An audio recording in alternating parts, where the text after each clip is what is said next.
আমার বর আজকাল খুব উঠছে, সকাল হলেই কেমন টাইট জামা কাপড় পরে জিম বেরিয়ে যায়। আজকে তো সব লিমিট পার করে ফেলেছে। জিম থেকে এসে বলে কিনা তোমার ওই তেল ঝোল রান্না আমি আর খাবো না, আজ থেকে আমি স্ট্রিক্ট ডায়েট ফলো করবো। বাহ বাবা বাবা বাহ, জিম যাবা, বডি বানাবা, মাইয়া পটাবা, দাঁড়াও কড়াই পাইছি, এমন রান্না আজকে বানাবো তুমি কি তোমার ঘাড়ও খাবে।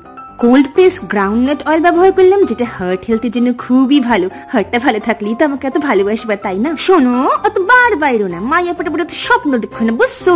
বিয়া হয়েছে ওইসব এখন অতীত। পাঁচতলা ময়েল পুরোটাই তিতলিস রাখবেন। এত ভালোবাসি বলেই না এত রকমারি রান্না করে করে খাওয়াই। কত ঝামেলা আছে জানো? প্রথমে গরম জলে চিনি আর ইস্ট দিয়ে ফার্মেন্ট করতে হয়, তারপরে ময়দা দিয়ে বাটার দিয়ে সুন্দর দালাই মালাই চিকেন পকোড়া বানিয়ে রুটির মতন বেলে তার মধ্যে পিৎজা সস, মিউনিস আর বাটার সুন্দর করে লাগিয়ে সবকিছু সুন্দর সাজিয়ে লেয়ার তৈরি করতে হয়। প্রিপারেশনটা হচ্ছিল, এই সময় পিছনে একটা আওয়াজ শুনতে কি গো, পিৎজা বানাচ্ছ নাকি? আজকে তাহলে খেয়েই নেই, কালকে থেকে ডায়েটটা শুরু করব। বুঝলে তো অবস্থা। টপ করে খেয়ে লাইক করতে ভুলো না।